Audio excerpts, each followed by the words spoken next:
All righty. On my clock, it says 1 p.m. sharp. So let's begin. Thank you for joining me at the MLSummit today. I'm very excited. So let's resume the share.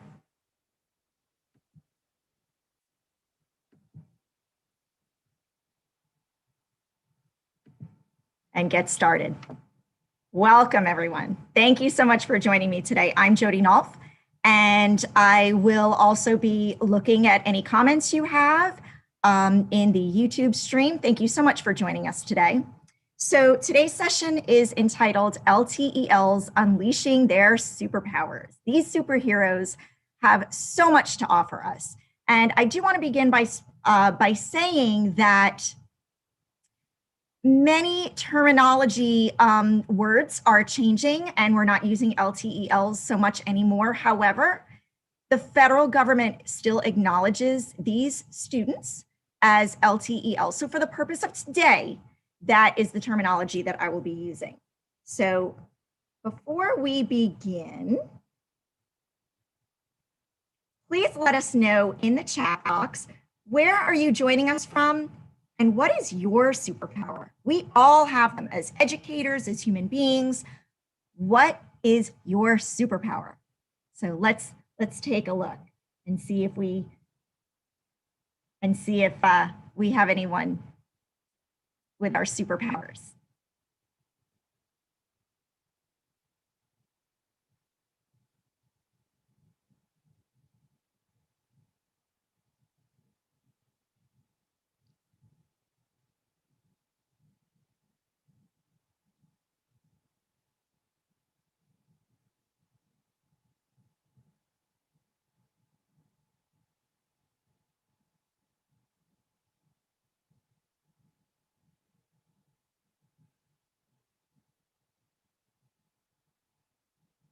So let's see.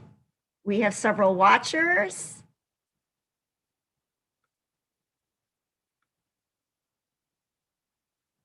Oh, Carol, thank you so much.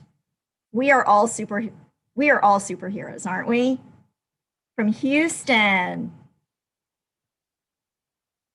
Oh, that's my superpower too. I could not do it without my support group, with my PLN, with people cheering me on. Cape Hatteras, taking time to know my students.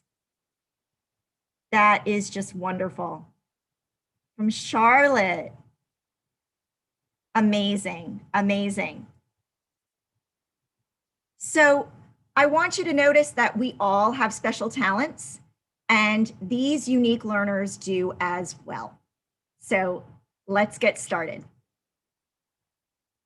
So let's look at what the research says about long-term English learners. They tend to lack progress towards English proficiency. They struggle in content areas that require academic literacy. They struggle with motivation, perseverance, confidence, and life and career skills.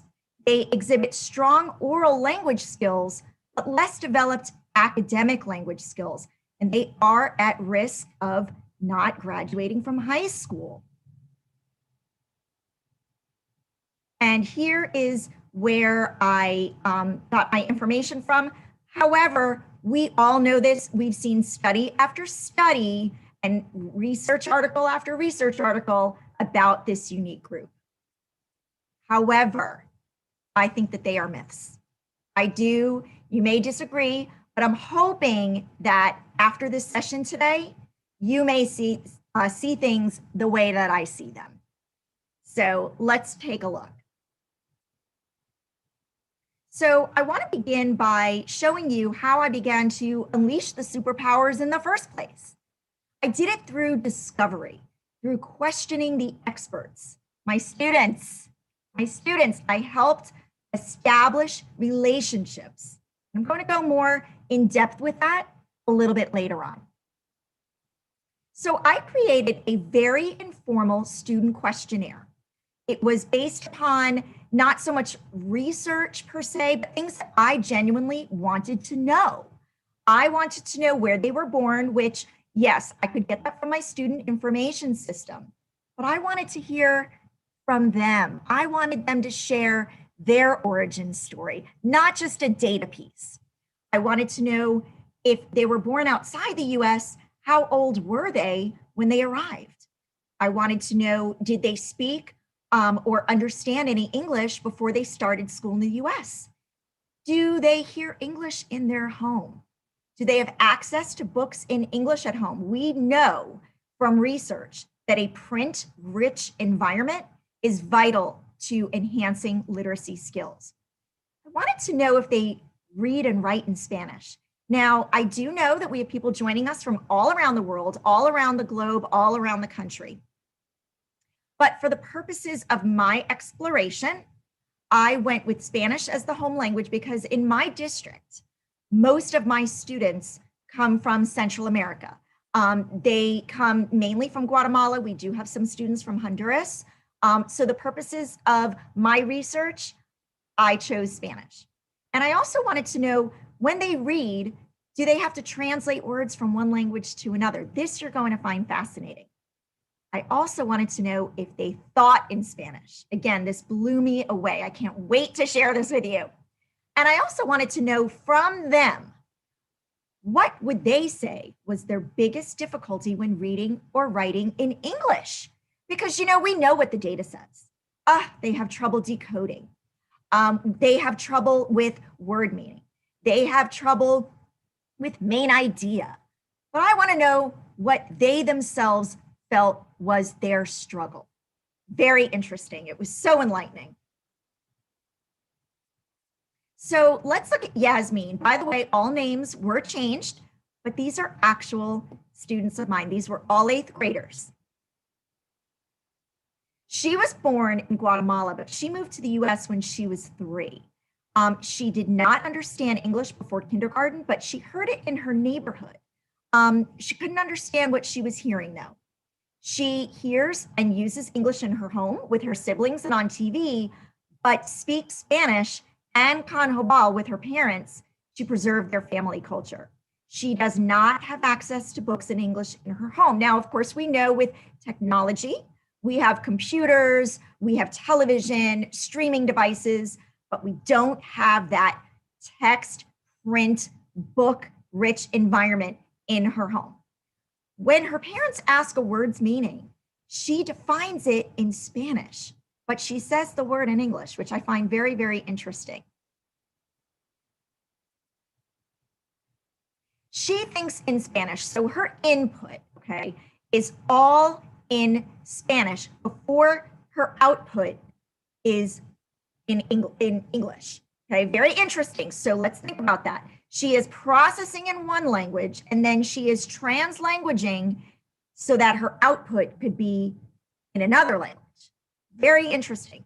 She reads and writes minimally in Spanish, and she feels that if she were in a dual language program in elementary school rather than an English only program, her Spanish literacy skills would be better. And I think it's very important to note that that was not part of the questionnaire. She solicited this information to me because that's how self-aware she is. She knows the trajectory based upon the path in elementary school. So fascinating. When she reads, she sometimes needs to translate words from one language to another, but she can recognize cognates.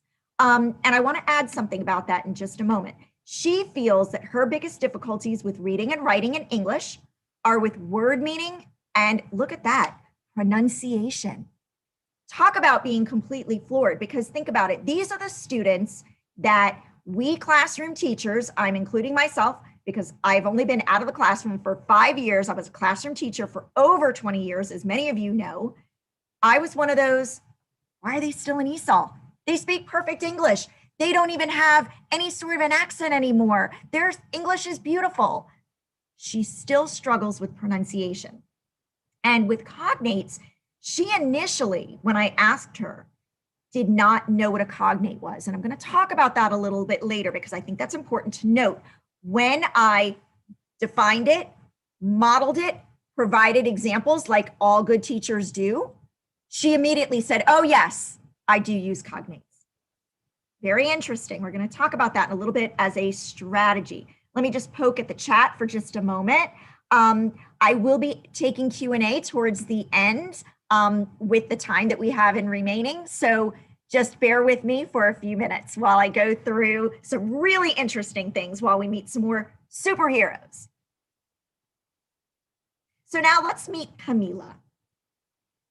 Camila was born in Honduras, but she moved to the US when she was less than a year old. She did not speak English before kindergarten, but she had friends who did. Now, she was in a dual language program in elementary school. And just as a side note, this is a very popular program in my area. My own children were in this program as well. It is a 50-50 dual immersion program. Now, she hears English in her home now, but she did not as a young child, which makes sense because now as she is and her siblings are going up in grades, and as they've spent more time around English speakers in the US, their English has developed, and so now they use it more often in the home. But note that that was a gradual process.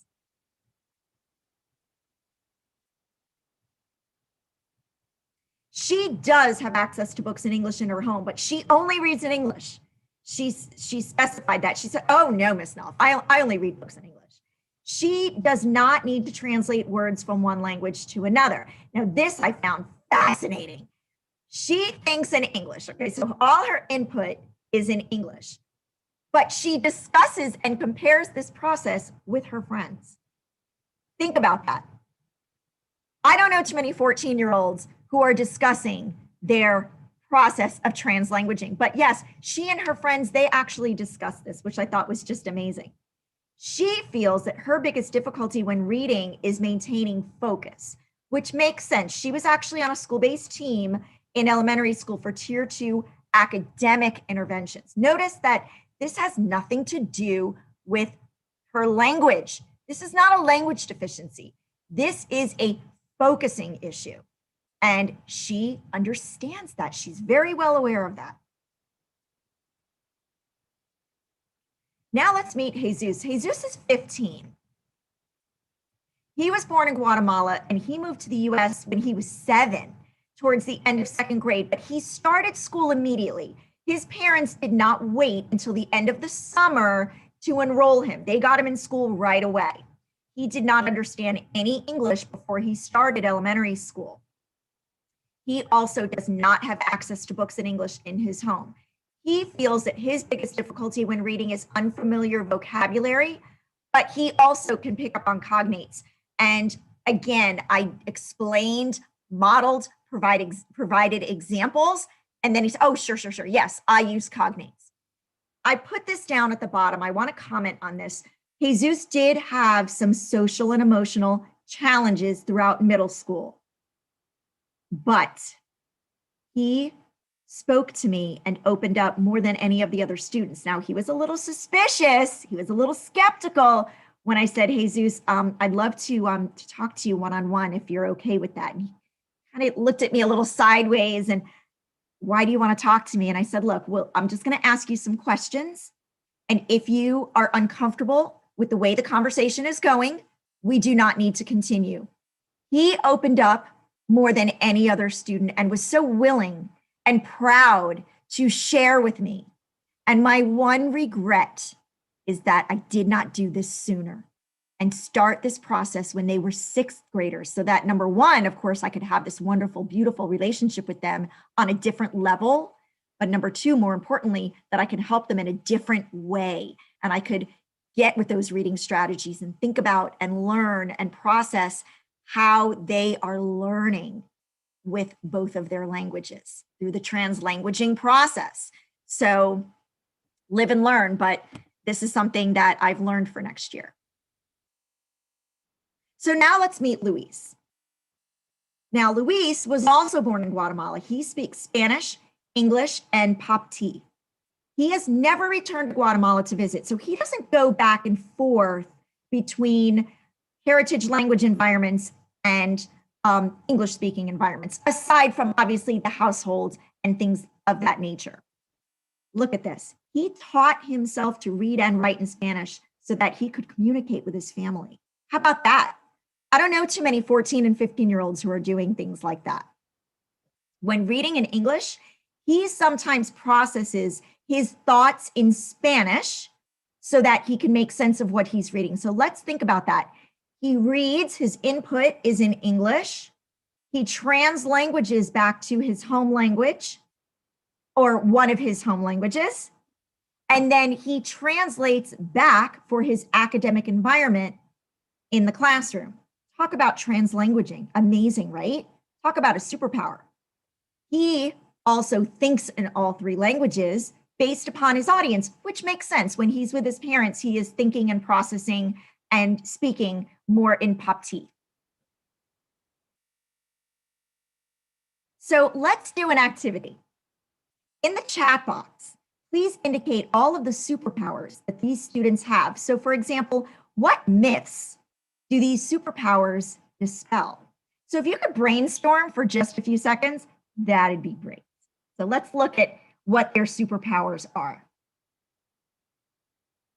So focus on all of these wonderful things that these kids are born with, that they're inherent with, and that they just do naturally.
So this is great. So I hope that you notice that these kids have amazing talents, that they can communicate in more than one language, that they can translanguage naturally.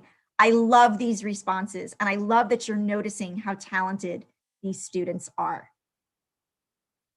But wait, Jesus and Luis are actually the same student.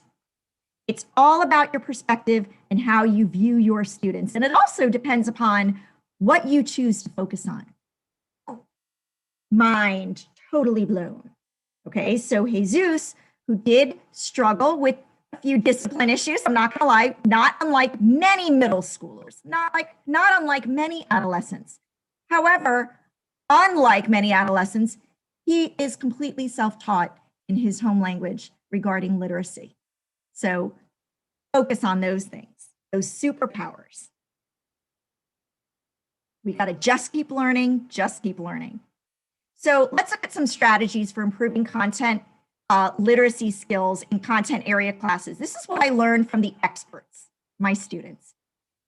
Obviously, we need to establish relationships. We know that through questioning that focuses on, look, their unique differences and thought processes, not their similarities as a group. Guilty as charged. As coordinator, what do? I look at data all day. So I'm going to group these guys because they're all level 1 readers. I'm going to group you guys because you all are level Ps, you're proficient speakers. I'm going to lump you by your data. We need to probe deeper and find out their individual thought processes, and that is how you can create your small groups, by how they are learning, not just by a piece of data that we get from our computer system. So this is another thing that I learned this year. Teach students what cognates are and how to recognize them when reading. So the Cognate Highlight browser, which is available in Chrome Store, right in Google, is easy to install and use, and that could be a great teaching tool. However, we need to teach them what they are, what cognates are. Do not just take it for granted like I did. Okay, that was me. Oh, but they speak perfect English. They understand this stuff. They know this stuff. No, they do not. We still need to provide instructions, just like we do for all of our readers with challenges, just like our beginning speakers, our intermediate. Just because they have oral language does not mean that they know what these are. Unleash those superpowers. These students have mastered oral fluency, so use alternate methods of assessment as they're developing their literacy skills. So for in math, explain to me the steps you took for solving for X and Y. In science, describe the process of mitosis. How is it different from meiosis? In social studies, tell me how a bill becomes a law. In language arts, paraphrase the author's claim, counterclaim, and rebuttal in the argument that we read aloud in class. Then you take it a step further. You have the students record their answers so that they can remember their thoughts. They can record it in a Flipgrid, or SpeakPipe is also very good. It's free. It's a free account. It's right in your computer. They speak into the computer. It downloads an audio file and saves it. But the beautiful thing is they can listen to their pronunciation, and they can play it and replay it again to write down what they said, to record their responses. There is no rule that says they have to go immediately from reading or listening to writing. This is a scaffold. This is a learning strategy. Connect that academic vocabulary in relevant ways, using oral language as a starting point. Encourage pronunciation through repetition, read aloud, peer discussion, turn and talk, etc. All of those things that we do already, because these are just good teaching skills. So here, for example, we have the Volcán de Fuego in Guatemala. And here we have the academic vocabulary. This is middle school curriculum. We have fissure, geothermal, magma, cascade, cascada. Here we have a cognate. And let me tell you, even secondary students love being read to. Those of you who know me know I've had every level of reader from level 1 to level 5 and everything in between. Whenever I said, hey guys, you want me to read today? Every hand went up. Kids love it. It is not babyish. It is not passive. You make it an active skill, and it creates the enjoyment of literacy, which is so important. We cannot dismiss that. Allow for wait time. Again, guilty as charged. Oral fluency can be very misleading. Conversational English is not the same as academic discussion. Remember, some of our students need additional time to translate and translanguage from multiple languages as they learn. They need that time. So if they're sitting in your classroom, not raising their hand to answer, it's not because they're ignoring you. They need that time to process. Very important. Use sentence stems and frames to get students started on their writing. You know I hate this.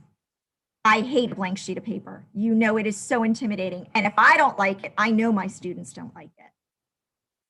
Here we have a paragraph frame in the Races writing format. This entire lesson is available on my website. It's a great tool. Here we have a paragraph frame along with a word bank. These are your scaffolds. We do this already.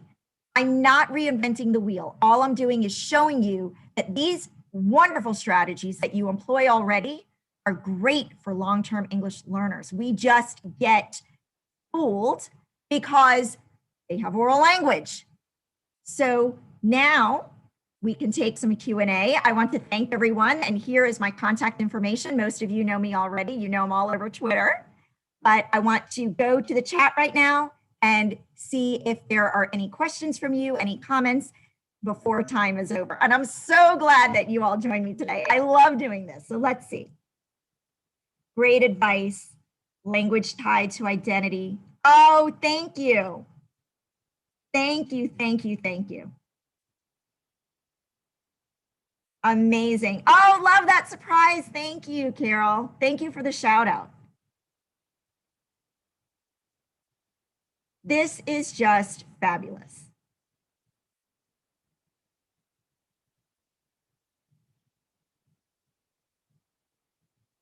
So let's see if I have any questions. I'm actually going to scroll through the chat a little bit just to make sure that I haven't missed anything.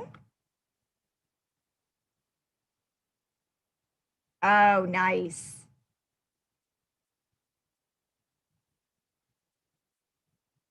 I am thrilled that you all joined me today.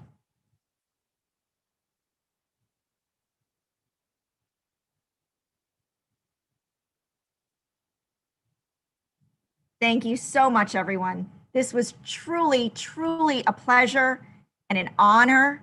And I am humbled that you not only want to listen to me, but you want to take this information, of course, more importantly, and share it with your students, your faculty, your admin.